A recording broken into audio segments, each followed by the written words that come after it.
Bonsoir à tous. Bonsoir, merci à tous ceux qui sont venus nous rejoindre ce soir. Alors, je fais une petite présentation très sommaire. Alors, je commencerai par la façon dont Marc Fumaroli qualifie la République des lettres dans son texte éponyme. Une confraternité d'abeilles cooptées, transnationales et transconfessionnelles. Précisons. Alors, je donne une autre caractéristique par Annie Barnes de la République des lettres. La République des lettres a une langue, le latin, et plus tard le français. Le premier devoir de chaque citoyen est de servir les lettres, et le moyen d'y parvenir, c'est le système des échanges. Cela se fait par une vaste correspondance dont le réseau s'étend sur l'Europe entière et qui forme le lien réel entre les citoyens de cette République idéale. On fait aussi des échanges de livres et de manuscrits précieux. Voilà. Je renvoie à cette République des lettres. Les correspondances forment donc l'assise de cette République des lettres qui, suivant la voie tracée par Erasme, puisque c'est Erasme qui a initié cela, réunissait un ensemble de doctes, comme nous avons aujourd'hui. De la même manière, aujourd'hui, on a ce qu'on pourrait appeler une communauté scientifique, qui échange, alors maintenant par mail, mais là c'était par courrier. Les membres de cette Respublica Literaria sont appelés à échanger de façon libre, c'est-à-dire à l'écart des universités, à se considérer soudés par des liens amicaux et à se vouer à l'honnêteté dans les choses de l'esprit. L'honnêteté dans les choses de l'esprit, c'est Marc Fumaroli qui signale. On retrouve tout cela dans les lettres à Élisabeth. Alors, on pourrait aussi, en faisant un jeu de mots, dire que la République des lettres l'est en un double sens, puisqu'elle exige un bon réseau de postiers.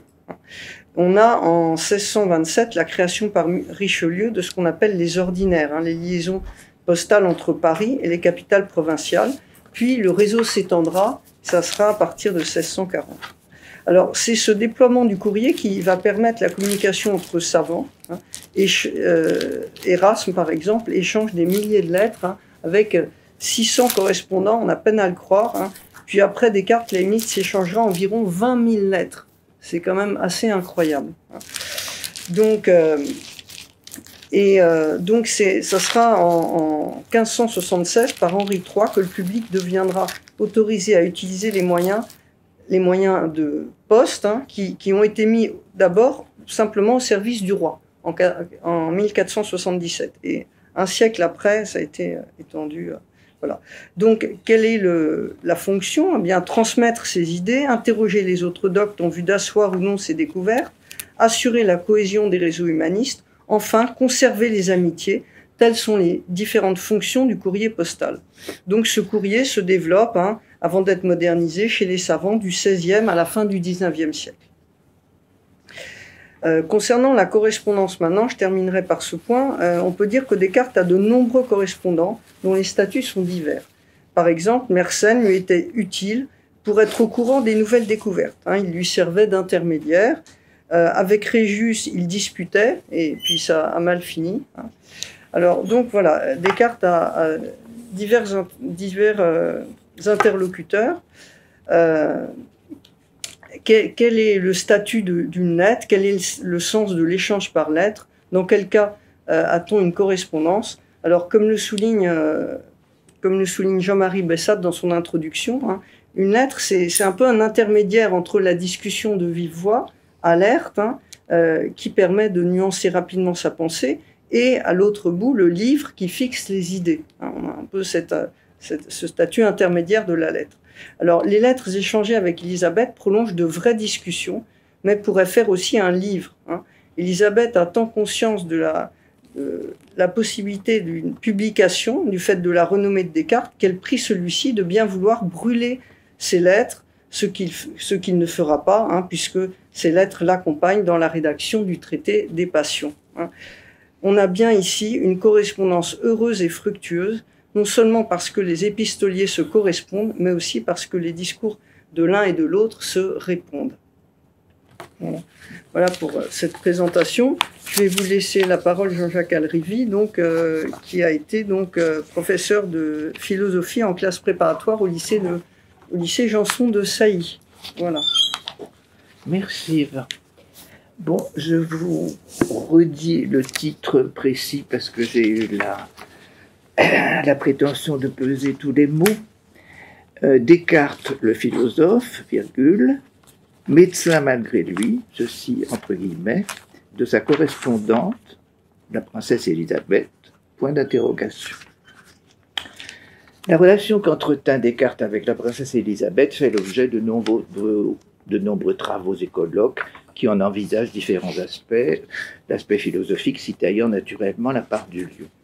La tendance actuelle dominante étant de faire de la princesse un alter ego philosophique de Descartes. L'aspect thérapeutique, lui aussi, a été mis en œuvre par des psychanalystes, notamment par Yaël Sibony-Malpertu, dans un article intitulé « Descartes thérapeute » paru dans une revue de psychanalyse. Françoise Davoine aussi en a parlé très rapidement. Si l'auteur donc de cet article très documenté, réfléchi, se défend de vouloir faire de Descartes un psychanalyste avant la lettre, tout ce qui s'écrit dans cet article est envisagé d'un point de vue de psychanalyste, avec tout l'outillage conceptuel afférent.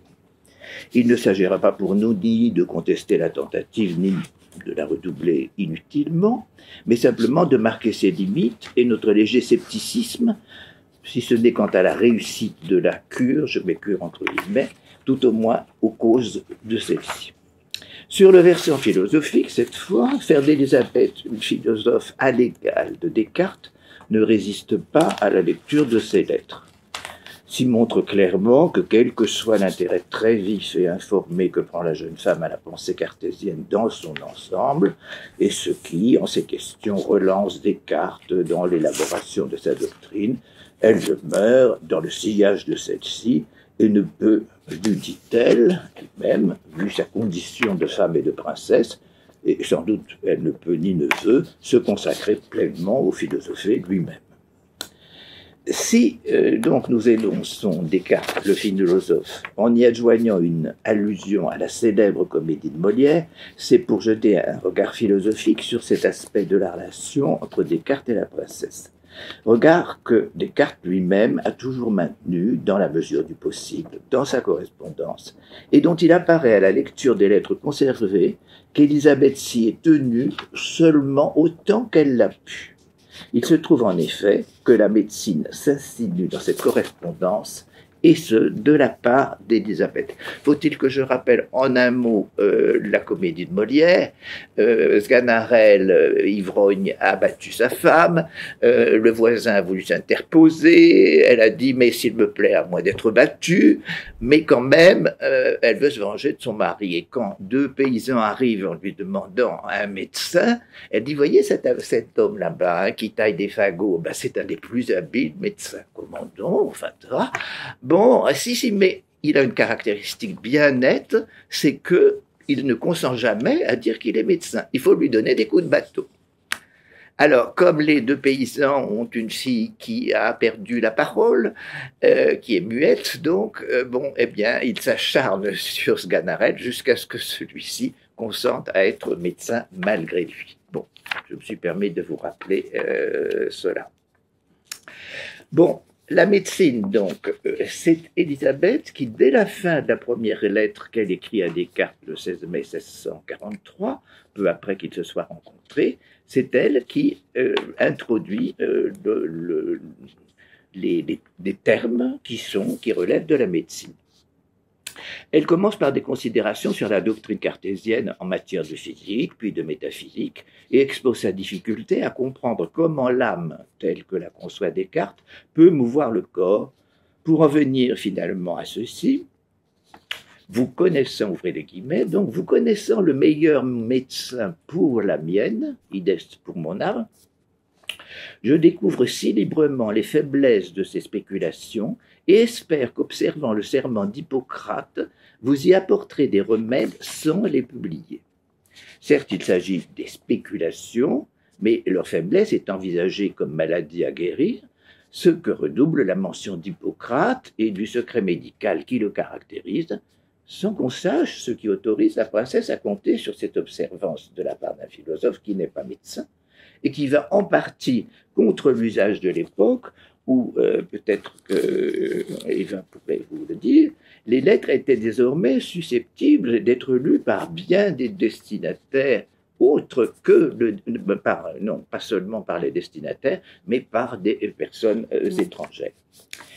Descartes tiendra à lui rappeler le 16 mai 1645, avant de lui donner des conseils médicaux qu'il se résout à lui donner, d'un « bien que je ne sois pas médecin ». Il assigne par là une ferme limite à la portée de ceux-ci et au rôle qu'il endosse. Si Sganarelle, chez Molière, se voit contraint de faire le médecin sous la menace d'une rossée de coups de bâton, qu'est-ce qui conduit Descartes à se sentir obligé de le faire? Obligé plutôt que contraint, on aura à revenir là-dessus. Et qu'y a-t-il de philosophique là-dedans? Alors, les époux Bessade, dans l'introduction de la correspondance chez Garnier-Flammarion, notent un inextricable entrecroisement des considérations philosophiques avec les communications personnelles. Certes, mais on va tenter de distinguer dans cette intrication de faits des éléments de provenance différente et de les peser sur la balance du philosophie. Bon, reconnaissons d'abord qu'il s'agit d'une correspondance et qu'à la différence d'un écrit dont le lecteur est virtuel et où l'âme est en dialogue avec elle-même, l'autre se trouve réel, quoiqu'à distance, et impose de ce fait une présence inassimilable à celle d'un entendement pur. C'est pourquoi même une correspondance qui entend demeurer philosophique doit tenir compte de l'imprévu inhérent à toute rencontre et de ce qui caractérise différentiellement les correspondants. La différence ici est de taille, ou plutôt les différences. Un homme d'un côté, une femme de l'autre, l'un d'un âge mûr est réputé grand philosophe même par ses adversaires dans l'Europe entière, l'autre, j'allais dire toute jeune étudiante, si on parle de nos jours, douée pour les sciences et la métaphysique, bien informée dans ces domaines, et très consciente des limites que son sexe, sa position dans le monde, sa santé, son savoir lui imposent drastiquement. Enfin, autre différence qui est de taille, que Descartes soit un petit gentilhomme de province, catholique de surcroît alors qu'elle est princesse, et ceci nous paraît capital, née fille de roi depuis leur déchu, et protestante, creuse encore la distance que la condition d'exilé, volontaire ou involontaire, vient seule réduire. Seule, c'est une exagération, non pas sans doute, on peut penser que la bassesse sociale de Descartes contrebalance la hauteur de sa position philosophique, et surtout, il y a des deux côtés une appétence au savoir que le philosophe ne manque pas de remarquer avec sympathie, d'autant qu'Élisabeth a lu ses œuvres plus attentivement que beaucoup d'autres. Les lettres en témoignent très clairement. Ce dont il entend tirer, nous le verrons, bien des bénéfices. Chacun des deux correspondants fait assaut d'humilité, mais dont la raison diffère. La princesse se présente ignorante et indocile. Indocile, c'est du latin, ça veut dire difficile à enseigner. Le philosophe adopte sans jamais s'en départir le ton et les formules qu'un petit doit à une altesse à cette époque. Et chacun se réjouissant de la condescendance de l'autre, même si elle ne porte pas sur la même chose, l'amour-propre ne se voit pas maltraité. Nous avons de noter la dualité de la demande de la princesse. D'abord, une question consistant à demander des éclaircissements sur un point majeur de doctrine, puis assez brusquement, une adresse à Descartes comme médecin de l'âme, mais en tant que l'âme pense, puisque c'est de la faiblesse de ses spéculations, nous l'avons dit, que la princesse attend remède. Notons que dans la lettre d'Élisabeth, le corps n'est pas entré en scène à ce moment. Comme nous avons la bonne fortune de posséder la réponse de Descartes à cette lettre, examinons de près sa teneur, en essayant de faire la juste part à ce qui est convention obligée à l'époque dans l'hypertrophie de la louange. Ce qui est vraiment difficile, tous ceux qui ont lu les textes du XVIIe siècle dédiés à un grand ou à une grande, savent combien l'énormité à nos yeux de la louange est difficile, à mesurer. Est-ce convention pure? Est-ce qu'il y a autre chose? Bon, ça, c'est assez difficile. Mais enfin, Descartes, lui, fait un compliment à la princesse, assez embarrassée, mais qui ne laisse pas de faire intervenir le corps, puisqu'il évoque la rencontre de nos deux héros, qui se sont connus donc peu de temps avant sur l'initiative de Apollo. Il parle d'un corps semblable à celui que les peintres donnent aux anges, puisque des paroles de la princesse, sortant de cette bouche angélique, auraient la puissance, écrit-il, de le ravir jusqu'au ciel, et qui plus est de lui ôter la faculté de discerner avec juste mesure la qualité de ses paroles. On songe à Socrate, ébloui lui aussi par la beauté de Carmide, mais pas précisément celle d'un corps peint et angélique, et Socrate en perdant un moment l'usage de la parole.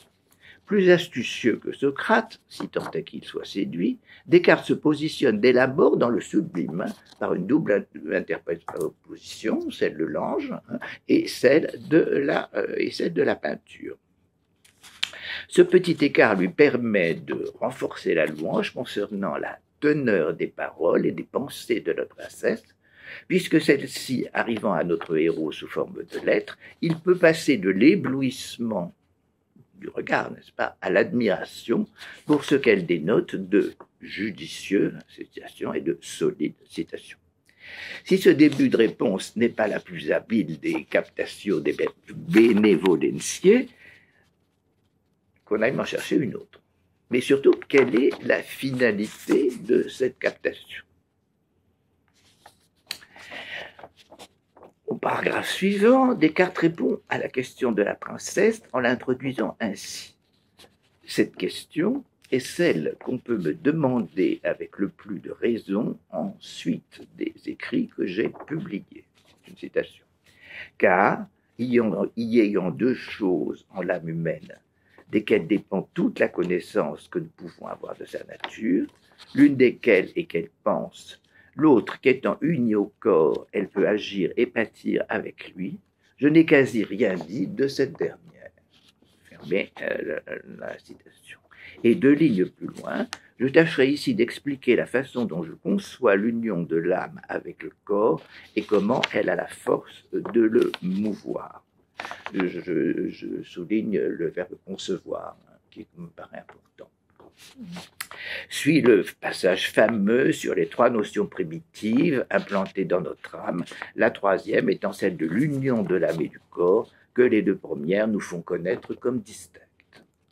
Voilà donc ce qu'apporte, selon lui, à Descartes, cette relation, un bénéfice d'éclaircissement.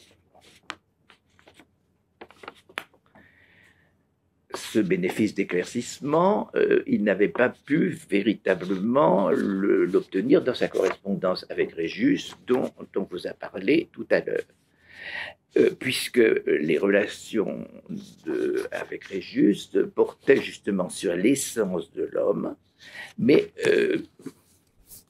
après 1642 et finalement 1645, ces relations tombent, enfin, se disjoignent complètement au moment où fleurit au contraire sa relation avec Élisabeth. Quelles en sont les raisons? Contrairement à ce que prétend Élisabeth, celle-ci n'est nullement indocile. En effet, les difficultés qu'elle proposait à Descartes tout au long de leur correspondance ne visent jamais à contredire le maître et à aller, citation, errer à droite ou à gauche, comme il le reprochera à Régis dans la lettre de juillet 1645, l'avant-dernière de toutes, qui est en fait une lettre de rupture. Élisabeth demande toujours un éclaircissement, même quand elle objecte quelques difficultés à ce que Descartes a affirmé dans ses lettres. Dès lors, une fois de plus, nulle rivalité ne peut venir troubler cet échange, et le féminisme de la princesse, si on me permet cette anachronique, lui permet simplement d'exprimer la satisfaction que toute femme qu'elle est, elle n'est point une bête. Voir la lettre du 4 décembre 1649, où elle loue la reine Christine d'avoir fait montre de qualité qui affranchissent, dit-elle, notre sexe de l'imputation d'imbécilité et de faiblesse que messieurs les pédants voulaient lui donner. Mais elle ne pousse pas plus loin, et elle ne pousse surtout pas l'outrecuidance au point de croire qu'elle peut disputer avec Descartes et se poser en alter ego comme certains commentateurs contemporains et membres de certains colloques tentent de se persuader qu'elle l'est. Voilà donc des dispositions assez favorables au projet cartésien d'élucider auprès d'un correspondant ou d'une correspondance une difficulté cruciale dont il possède déjà, nous allons voir, le principe de résolution, mais non encore le détail de l'élaboration en ses déterminations. En effet, dans cette même lettre où il a introduit cette troisième notion primitive, cette même lettre, il indique à Élisabeth que ses réponses aux sixièmes objections contiennent de quoi expliquer cette union de l'âme et du corps, mais curieusement, il le fait sans lui en rappeler la teneur. Commençons-nous par la rappeler. Que dit Descartes dans ses réponses aux sixièmes objections? Il explique au deuxième paragraphe qu'il y a deux façons de concevoir l'unité de deux choses, unité de nature et unité de composition, pour préciser aussitôt qu'en ce qui concerne l'unité de l'âme et du corps, il s'agit d'une unité de composition. Moi, j'allais dire évidemment, sinon la distinction réelle de l'âme et du corps ne pourrait pas tenir. Autrement dit, si Descartes se risque par une fois de dire que cette union est substantialitaire, c'est-à-dire un adverbe, n'est-ce pas, en latin, cela ne signifie pas que l'unité est celle d'une substance, comme le croient certains, mais qu'il faut la considérer à la manière d'une substance. Ça n'a pas le même sens. Et une commentatrice avisée, Mariana de Almeida, fait remarquer qu'il n'y a nulle nécessité qu'à une notion même primitive corresponde une substance. En effet, à l'être, au nombre, à la durée, qui sont quelques-unes des notions primitives que Descartes énumère, ne convient pas le mot de substance, c'est-à-dire, rappelons-le, ce qui se tient par soi. Reste à savoir pourquoi, justement, Descartes n'explique pas cela dans cette lettre. C'est une chose tout à fait compréhensible par une Altesse si douée, et pourquoi il préfère s'emparer d'une phrase qui déclarait dans la lettre du 20 juin 1643, donc lettre d'Élisabeth, « Il me serait plus facile de concéder la matière et l'extension à l'âme que la capacité de mouvoir un corps et d'en être ému à un être immatériel. » Descartes répond 8 jours plus tard, « Je supplie votre Altesse de vouloir librement attribuer cette matière et cette extension à l'âme, car cela n'est autre chose que la concevoir unie au corps. » C'est dans cette même lettre qu'il fait appel à ceux qui ne philosophent jamais et qui considèrent le corps et l'âme comme une seule et même chose. Comme une seule et même chose, c'est une citation. Et qu'il se donne, dans cette même lettre, en exemple, consacrer, c'est très connu, fort peu d'heures par an aux pensées qui occupent l'entendement seul, fort peu d'heures par jour à celles qui occupent l'imagination, et consacrer tout le reste au relâche des sens et au repos de l'esprit. Je laisse de côté, un peu à regret, mais il ne faut pas l'oublier, la créance qu'il faut accorder à une telle assertion, qui en général est prise par les commentateurs comme étant pas la vérité. Quand on sait l'immense travail abattu déjà par le grand penseur à l'âge d'à peine 50 ans, on ne voit pas très bien comment il pourrait justement consacrer à peu près tout son temps au relâche des sens et au repos d'esprit. C'est peut-être là que nous voyons poindre justement le médecin, puisque c'est quand même notre problème. En effet, dans la lettre à laquelle Descartes répond, on lit ceci. Il est très difficile à comprendre qu'une âme, après avoir eu la faculté et l'habitude de bien raisonner, peut perdre tout cela par quelque vapeur, et que, pouvant subsister sans le corps, et n'ayant rien de commun avec lui, elle en soit tellement régie. Fermez les guillemets. C'est d'elle-même que parle Élisabeth, puisqu'elle en vient à évoquer ses conditions de vie qui, dit-elle, encore citation, abattent si fort ce faible esprit qu'il se rend pour longtemps après inutile à toute autre chose. Et du même coup, n'offre-t-elle pas à Descartes un cas réel exemplaire de cette action, n'est-ce pas, passion du corps et de l'âme? Notre hypothèse étant que, à ce faire médecin d'Élisabeth, qui le renvoie au concret de la vie quotidienne, il pourrait tirer le bénéfice philosophique d'une étude des passions que ne peut mener l'entendement limité à ses propres forces, ou même l'imagination.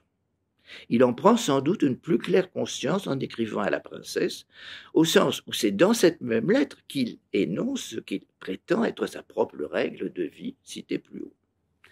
Nous pouvons donc voir dans les lettres à Élisabeth et leur accomplissement en cours de route dans le traité des passions un effort pour concevoir, et le verbe que je vous avais déjà signalé est employé là encore 2 fois.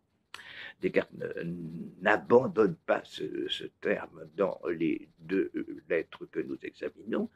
Donc, si concevoir veut dire théoriser, pour théoriser quelque chose qui n'est pas de l'ordre de l'entendement, mais de l'imagination, mais dont sa relation avec Élisabeth lui offre l'expérience. Tentative risquée, réussie selon les uns, non aboutie selon d'autres. Alors, pour ceux qui pense que la tentative est réussie. Je pense surtout à Pierre Guénantia, qui a presque consacré toute sa vie à lire Descartes. Ce philosophe va jusqu'à accréditer Descartes d'avoir, avec sa 3e notion primitive, dépassé le dualisme et être parvenu à poser une union substantielle. Ce qui me paraît impossible, puisque c'est dans la même lettre que j'ai citée du 21 1643, où Descartes vient de poser cette 3e notion, qu'il insiste sur le fait qu'il s'agit d'une union de composition et non pas de nature. Guénantia, lui, va jusqu'à reconnaître à Descartes le mérite peu commun, selon lui, chez un philosophe, d'accepter la faillite de la pensée devant la réalité du vécu. Faut-il dire de la pensée ou de la pensée représentative? Je laisse ça ouvert pour l'instant. Pour les seconds, qui pensent que la tentative de Descartes n'a pas abouti, je ne vais citer que Spinoza, pour qui, au livre 5 de l'Éthique, il est dit, je crois que c'est dans la préface, en référence au traité des passions, que l'hypothèse de la glande pinéale comme intermédiaire entre l'âme et le corps, est plus occulte que toute qualité occulte, ce que Descartes avait entendu chasser évidemment de la philosophie, et que l'union substantielle des 2 principes reste inexpliquée. Bon, j'avoue que je serais plutôt d'accord avec Spinoza. Bon, ça n'intéresse peut-être personne, mais je tiens quand même à le dire. Et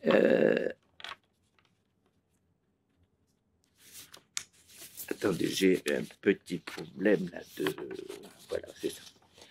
Alors, cette tentative que fait Descartes, bon, nous allons essayer de la suivre pour voir si elle est réussie ou si elle échoue, suivant l'ordre même des échanges de lettres et du traité des passions, pour mesurer son achèvement et essayer de répondre en l'élucidant à la question que nous nous sommes posée dans le titre. Du même coup, nous abandonnons la fiction d'un coup de foudre entre la jeune fille et le vieux philosophe, sans exclure la possibilité tout de même d'un transfert. J'use ici d'un terme anachronique, bien sûr, mais qui peut-être se justifier dans les lettres de la jeune fille. Toutes ces attentes sont suspendues à la parole de Descartes, à distance et en présence. Car les 2 correspondants, n'oublions pas, se rencontrent à plusieurs reprises, tout au moins jusqu'en 1747. Puisqu'en 1747, Descartes commence une correspondance, non plus seulement avec la fille d'un roi détrôné, j'insiste là-dessus, mais avec une reine, gouvernant pleinement son État, une reine absolue, Christine de Suède. On reviendra sur la gloire que Descartes en ressent et en retire. Je ne sais pas ça, si c'est un bénéfice philosophique que nous aurons à l'examiner tout à l'heure. À l'article 204 du traité des passions, il dit de la gloire que justement c'est quelque chose qui doit être considéré de façon tout à fait importante. J'y reviendrai tout à l'heure. Pour l'instant, notons que le philosophe saisit au vol l'occasion, comme lui apportant cette expérience dont il avait besoin pour accomplir son étude des passions. Il en fait d'ailleurs quasi l'aveu lorsque, dans la lettre du 6 octobre 1645, il écrit ceci: « Mais il faut que j'examine plus particulièrement ces passions afin de les pouvoir définir, ce qui me sera plus aisé que si j'écrivais à quelqu'un d'autre. » Il ne faut pas voir là un machiavélisme de Descartes, mais le trait commun à tous ceux qui ont une œuvre à mettre au jour, qui usent en toute bonne foi des personnes qui peuvent les y aider. Je pense que Thomas Mann, dans son livre Lotta Weimar, a lumineusement exposé la chose à propos de Goethe et par ricochet de lui-même. Songe aussi à Rousseau, qui, voulant écrire la Julie ou la nouvelle Héloïse, se rend comme ça amoureux de la princesse, de Madame Douteau, non, c'est pas une princesse, une comtesse, je crois, pour mener à bien sa nouvelle Héloïse. Voilà donc Descartes obligé de se faire médecin et du corps et de l'âme de sa correspondance, à quoi il consent dans sa lettre du 18 mai 1645. Et là, il donne quelques conseils de santé, toujours avec cette réserve, bien que je ne sois pas médecin. La thèse de l'action réciproque de l'âme et du corps l'y oblige et trouvera là des déterminations sur l'action du corps que Descartes avait seulement ébauchées il y a plus de 15 ans, dit-il, dans un petit traité qu'Élisabeth, coïncidence heureuse, se trouve avoir lu. L'insistance d'Élisabeth à parler de ces désordres corporels, lettre du 22 juin 1645. Donc, de parler de ces désordres corporels, quand une nouvelle concernant sa situation familiale la frappe, ne peut rester sans écho. Mais il faut remarquer aussitôt que l'essentiel de la thérapie cartésienne consiste en une stratégie visant à persuader la princesse du pouvoir de l'âme sur le corps, et par l'âme, c'est là qu'il reste, c'est là qu'il entend la raison, et c'est par là qu'il reste à la plus grande distance de tout ce qui est d'ordre psychanalytique, puisque par âme, il faut entendre la raison et la résolution de s'en tenir dans la conduite de la vie à ce que la raison a montré comme étant le meilleur parti, soit la vertu. C'est la définition de Descartes de la vertu. Et beaucoup plus importante que les quelques considérations sur les eaux de spa qu'il faut prendre pour désopiler la rate, qui occupe finalement peu de place dans quelques lettres, 2 en mai-juin 1645, une en juillet 1645, suivra le 21 du même mois la proposition d'étudier et de lire ensemble le texte de Sénèque sur la béatitude, De Vita Beata. En cette proposition gît, à mon sens, l'essentiel de la stratégie de Descartes pour guérir la princesse de ce qu'elle nomme sa mélancolie. Le leitmotiv en est la puissance qu'ont les grandes âmes, dont Élisabeth fait bien sûr partie, sur leur passion. On reconnaît dans ces lettres donc ce qui apparaîtra au grand jour dans le traité des passions, écrit à l'instigation d'Élisabeth, qui eut, semble-t-il, entre ses mains une première version manuscrite dès mars 1646. Si celui-ci comporte une partie non négligeable de philosophie avec tout l'attirail de la glande pinéale et des esprits animaux, il se déploie, ce texte, et c'est ce qui nous intéresse, je crois, le plus pour nous aujourd'hui, dans le sens d'un usage que l'âme fait des passions qu'elle subit. Vous voyez que je suis en train de tirer ou de rappeler combien Descartes est finalement stoïcien.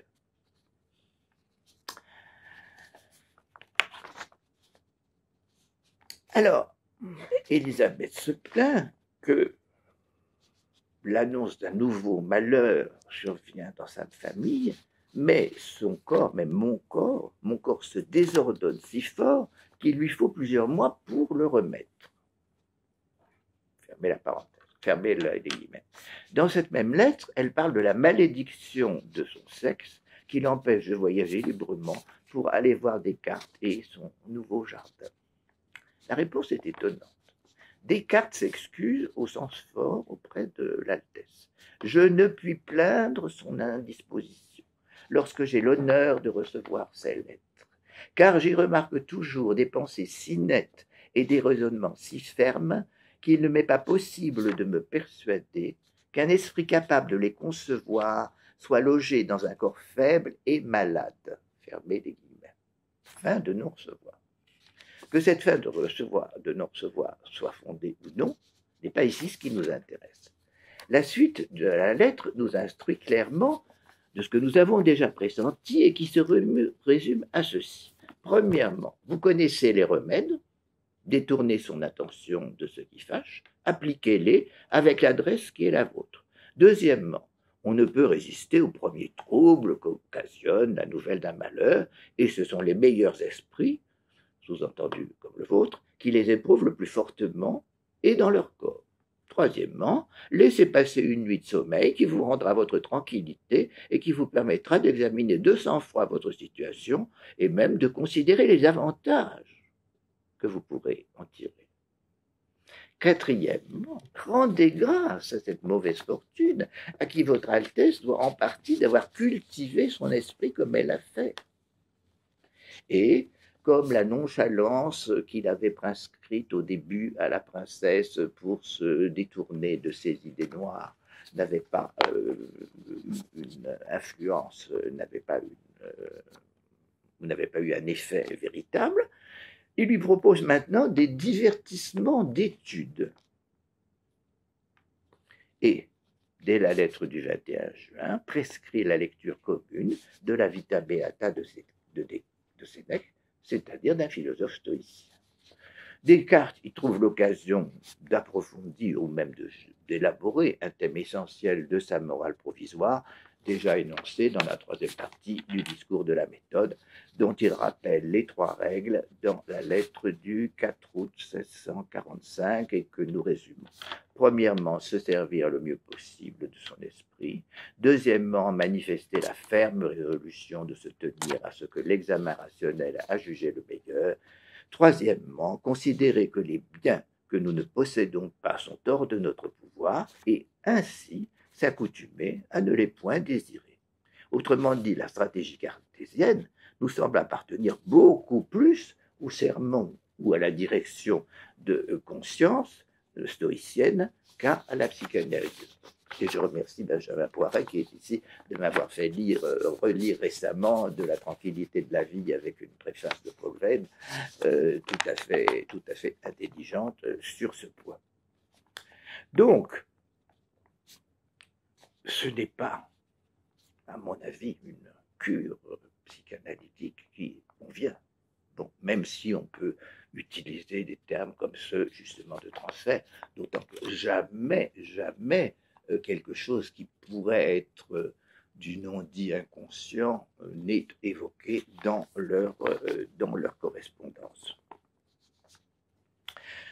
Bon, en ce sens, je pense que la correspondance avec Élisabeth est plus l'occasion pour Descartes d'élaborer sa pensée que d'y apporter un correctif, comme certains commentateurs le pensent. J'ajoute quelque chose qui me vient à l'esprit.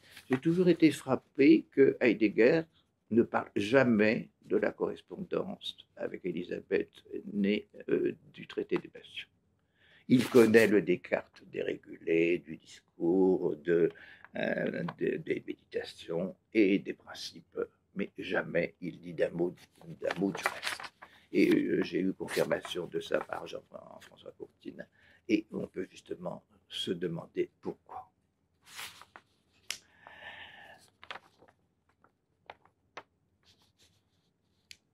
Donc, la santé d'Élisabeth, eh bien, Descartes la lui laisse entre ses mains. puisque je viens de vous lire, hein, vous connaissez les remèdes, appliquez-le, et puis laissez passer une bonne nuit, puis tout ira mieux à partir de ça. Et celle-ci accepte, après avoir marqué quelques hésitations. Cette règle vaut-elle pour ceux qu'une maladie a fait perdre la raison, dit-elle, et pour ceux comme elle, dont les obligations familiales ne laissent pas place aux loisirs nécessaires à la méditation. Descartes répondra sur ces deux points le 1er septembre. En effet, elle ne vaut pas pour ceux qui n'ont pas le libre usage de la raison. Ceux qui répondent à ces « mais quoi, ce sont des fous », n'est-ce pas? Bon. Nous ajoutons bien sûr, nous, que ce n'est pas le cas d'Élisabeth qui a l'usage entier de sa raison selon Descartes. Les autres empêchements peuvent être surmontés, ils nous sont plutôt profitables, car ils sont l'occasion d'exercer notre vertu.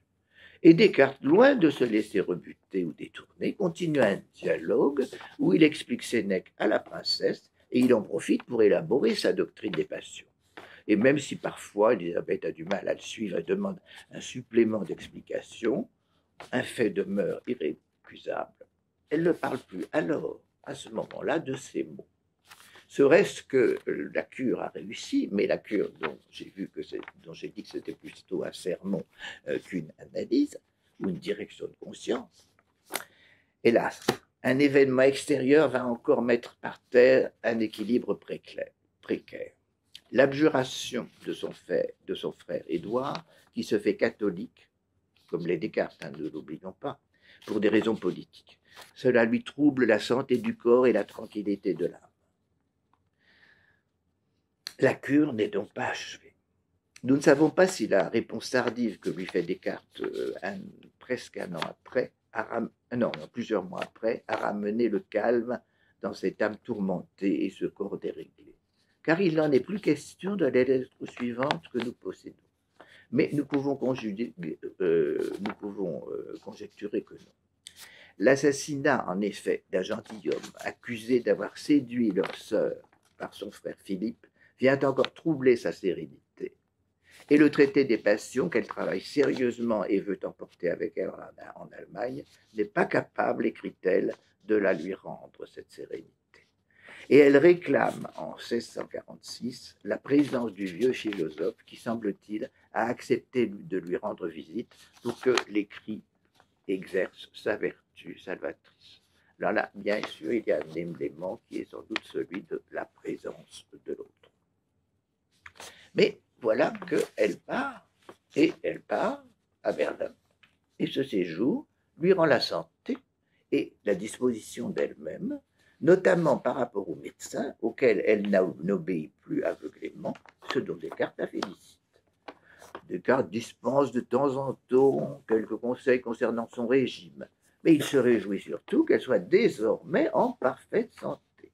Lettre de mars 1747. En ce sens, on peut dire qu'elle est guérie. Mais il nous paraît à nous que ce long séjour en Allemagne, marquant, semble-t-il, la fin de ses rencontres en présence avec Descartes, puisque après leurs relations ne sont plus qu'épistolaires, ce séjour en Allemagne lui donne le sentiment nouveau de se sentir enfin bien accueilli, et que d'autre part, la restitution même partielle à sa famille du Palatinat par les traités de Westphalie, puisque son frère a récupéré une partie de la royauté sur le Palatinat, eh bien, que ce soit ça la cause majeure de son retour à la santé.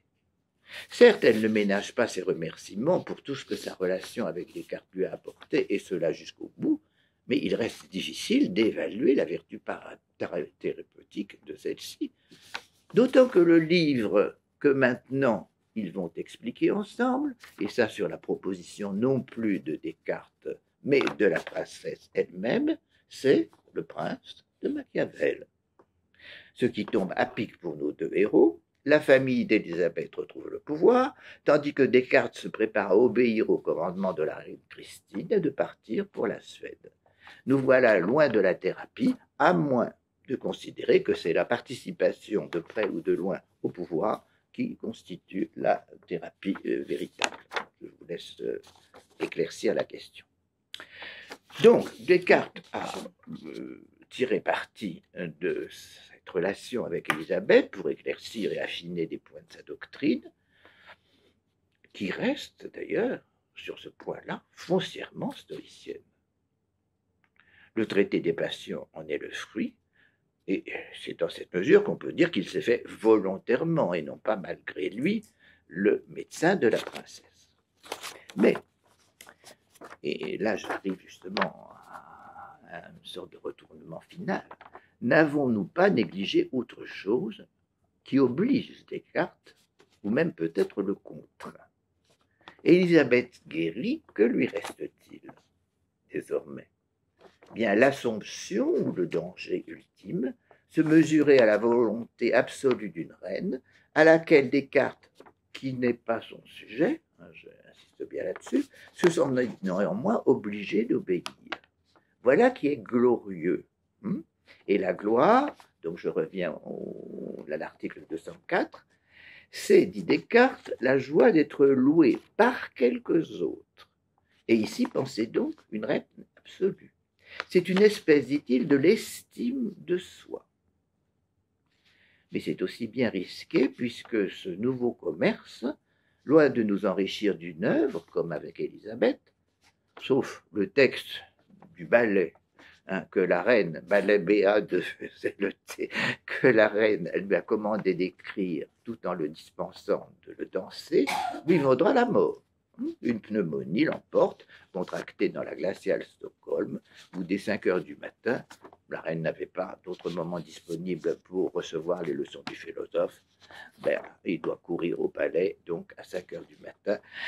Et alors que, vous savez peut-être que les jésuites de la Flèche, quand Descartes était adolescent, avaient compris qu'il lui fallait les 12 heures de sommeil, et il l'avait dispensé des cours du matin. Ne tenons-nous pas là ce qui obligeait Descartes? Et n'est-ce pas, de quoi pour finir, un retournement bien ironique sur une maladie endémique dans le peuple des philosophes, celle qu'entraîne la fascination que nombre de princes de l'esprit subissent face aux princes de ce monde, au détriment plus ou moins grand des premiers. De Platon, si nous ajoutons foi à la lettre 7 et à la vie de Dion par Plutarque, avec sa tentative renouvelée de faire passer dans la réalité de la Sicile sa république, nous savons qu'elle se solde par un échec, et même à un moment, Platon serait vendu en esclave. Je ne parle pas des rapports d'Aristote et de Philippe de Macédoine, parce que, nous n'avons pas beaucoup d'informations là-dessus. Et à l'autre bout, si je puis dire, Heidegger, imaginant que le régime d'Hitler pouvait donner à l'université allemande le statut que lui-même aurait voulu lui donner. Ce qu'il a qualifié de son Irrtum majeur. En passant aussi par d'autres, Leibniz, qui ne réussit pas à réconcilier les religions chrétiennes antagonistes de l'Europe, et par tous les philosophes du XVIIIe siècle, à l'exception notable de Rousseau, et au XVIIe siècle, à l'exception notable aussi de Spinoza. Sans mentionner d'autres exemples beaucoup moins illustres et plus récents, je songe à Régis Debray, conseiller de Mitterrand. Il y aurait donc résurgence de ce rêve de devenir conseiller du prince, rêve qui se termine en cauchemar ou en amère déception. Alors, Heidegger, encore lui, mais de façon plus lucide, disait de Lacan, dans une lettre à Médarbos du 24 avril 1967, « Il me semble bien que le psychiatre ait besoin d'un psychiatre. Ne voilà-t-il pas notre philosophe non seulement médecin malgré lui, mais malade malgré lui? À quel beau chassé-croisé aurions-nous pu assister si jamais un prince s'était fait médecin de philosophe ?» Voilà.